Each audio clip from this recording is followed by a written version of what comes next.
Mr. Shodi's Snapshot Science. Now in today's episode, we're going to look at gas exchange in humans. Now hopefully by the end of this video, you're able to, one, describe the structure of the human gas exchange system. We then want to go on to look at how specific muscles are involved in inhalation and exhalation. And then finally, we want to compare the two, inhalation and exhalation. So let's take a deep breath and get right into it. So, the first thing is, if we're looking at these gas exchange systems, they have a very important job, and therefore they must be adapted for their role, okay? So gas exchange systems, first of all, must be permeable. To go with this, they must be thin, and them being thin allows them to have a short diffusion pathway, okay? They then have an efficient transport system surrounding them, and then finally they must have a large surface area. Okay, and we're going to look at a few more adaptations along this video. Okay, so let's get right into it. Now, the human breathing system. Before you do anything, it's important that we're able to visualize the human breathing system, the gas exchange system, and also label. So I've got a diagram here, and also a more detailed diagram here, which I want you to pause the video, make a sketch, and label, and get used to the different structures in the human gas exchange system. Now, pathway to the lungs. How does air get into our lungs, and then from our lungs into our blood, into the muscle cells, etc., where they're needed?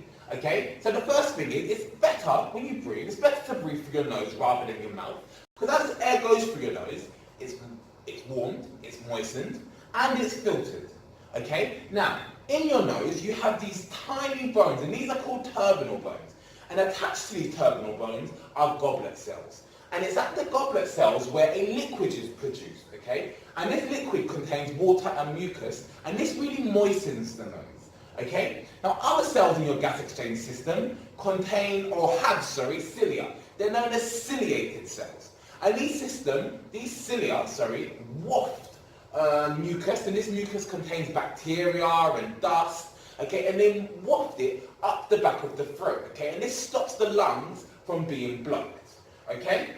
Now, this is an example, a diagram, an example of ciliated cells and goblet cells. Okay? So let's pause the video and make a little sketch of it. Alright, so if we look at the lungs now, the lungs are a spongy structure, okay? And the lungs are surrounded by a pair of pleural membranes. And these pleural membranes, in between them, is something called pleural fluid. And it's this pleural fluid that reduces friction when you're breathing. It reduces the friction. So again, the pleural fluid has a very important role. Okay, and it's just another example of how our gas exchange system is adapted. Now, if we look at the functions of the different parts, let's start at the trachea or the windpipe. Okay, the trachea is made of muscles and elastic fibers with rings of cartilage around them. Okay, and it's these rings of cartilage which prevent the trachea from closing or collapsing in on itself. You can imagine if you had a collapsed trachea, that it would be very difficult for you to breathe. Okay? Now, the trachea are then divided, or they branch off into bronchi. The singular of these bronchi is a bronchus. And the bronchus then split off into bronchioles. Now, probably most important, these bronchioles then divide into tiny air sacs. And these air sacs are known as our alveoli. Now, here's an example of our lungs, okay, with our exchange and the structures that we just went through with our alveoli. Now you can see here, guys, and we'll go into this in a bit more detail, our alveoli are surrounded by capillaries. Now this is really important in terms of taking away the oxygen and supplying the alveoli with carbon dioxide so it can be removed, okay? Now, there are many alveoli, okay, and the fact that there's many alveoli allows there to be a large surface area, okay? Now, the alveoli are also surrounded by capillaries. Now, these capillaries, okay, supply, or let's say, for example, let's start with the capillaries, take oxygen from the alveoli, okay? So oxygen goes from the alveoli into the capillaries, and carbon dioxide goes from the capillaries to the alveoli, okay? Now, what happens in this process, okay? So here's an example of the alveoli surrounded by capillaries. If we look at the alveoli, okay, the alveoli, okay, must have a higher concentration of oxygen compared to the capillaries. And we know this because oxygen moves by diffusion, which is a passive process, from a higher concentration in the alveoli into the capillaries. At the same time, carbon dioxide, okay, is moving from the capillaries, where it is in a high concentration, to a lower concentration in the alveoli in order to be breathed out.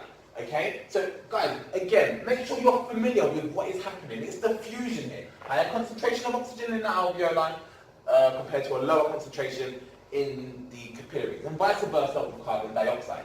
Now, the alveoli must be really adapted in order to carry out this function. Okay? Again, they must be thin. This allows a short diffusion pathway. They must have a good blood supply. So this allows there to be a steep concentration gradient to be maintained. Okay? They have a large surface area. Now you're going to look at blood in a separate unit, but once the oxygen enters the blood, okay, it combines with hemoglobin to form oxyhemoglobin. Okay? Any carbon dioxide and water in the blood is transported around in the blood plasma. Now, let's look most importantly at ventilation now. Okay? Ventilation really relies on pressure changes. Okay? Now, these pressure changes are brought about by two sets of muscles. You've got your diaphragm, which is a dome-shaped sheet when it's relaxed between the thorax and the abdomen. And you've also got your intercostal muscles, which lie in between your ribs. Okay? There are two sets of intercostal muscles, your internal intercostal muscles and your external intercostal muscles. Now, when we inhale and when we exhale, these muscles behave differently and cause pressure changes, and that's what forces air in and out. So when we inhale, the intercostal muscles, okay, contract, forcing the ribcage to move up and out. Okay? At the same time, the diaphragm also contracts, and it goes from a dome shape and it flattens. Now, all of these muscle contractions allow there to be an increased volume inside the lungs. Sorry, inside the thorax. Okay? This means that there is then a lower pressure inside the thorax compared to outside the thorax. And therefore, air rushes in. Okay? So the volume of the thorax was increased.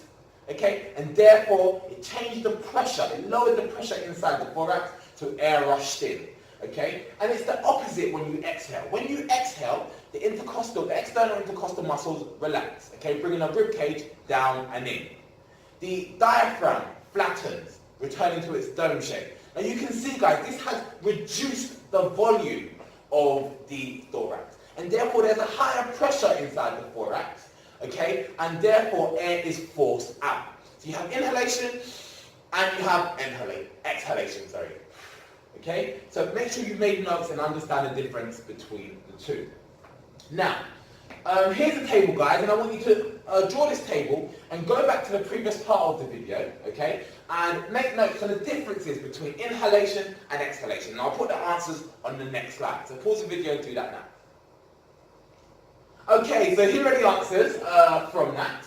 Okay, now you can see there's clearly a difference between the behavior of the intercostal muscles and the diaphragm and the pressure that's going on between inhalation and exhalation. So please ensure that you know. Right, so brief recap. When you inhale, the intercostal muscles contract, bringing the ribcage up and out. The diaphragm flattens because it's contracting, and this increases the volume inside the thorax. And the pressure inside the thorax is lowered, and it's now lower than the atmospheric pressure, and that forces air to rush in. However, when you exhale, okay, the external intercostal muscles now relax, bringing the ribcage down and in. Okay, the diaphragm returns to its dome shape because it's now relaxed. Now there's a decreased volume inside the thorax now, which means the pressure inside the thorax has risen and it's now higher than the atmospheric pressure, and therefore air is forced out. Okay?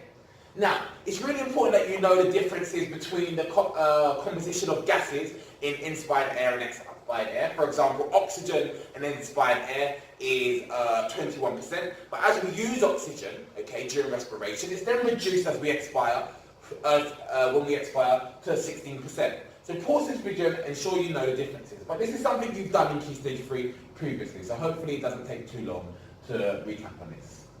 Now, there's a practical example that you guys can look at in comparing carbon dioxide content of inspired air and expired air. Okay, so this is something that you'll look at in class, but do pause this video, have a read of the practical example, okay, ready for you to do it in class. Now, the final thing we're going to look at is an oxygen debt. You've just done PE, you've done a 100-meter sprint, and your breathing rate is elevated. And do you know what? You notice it's elevated for an extended period of time. And this is because you have an oxygen debt, okay? You've been anaerobically respiring, and therefore you've been breaking down glucose without paying for it in the currency of oxygen. So you now have a debt that you need to repay. So after the vigorous exercise, your breathing rate remains elevated. And this is because you need to take in extra oxygen to combine with the lactic acid to break it down, which happens in the liver. Okay? The next time you do PE and you have an elevated breathing rate, just remember that example. Now, hopefully by the end of this video, you're able to describe the structure of the gas exchange system. I really do hope you're able to explain how specific muscles are involved in allowing air to enter and leave the lungs. And hopefully you can compare inhalation with exhalation. Don't forget to like, share, subscribe and revise. Mr. Ashodi signing out.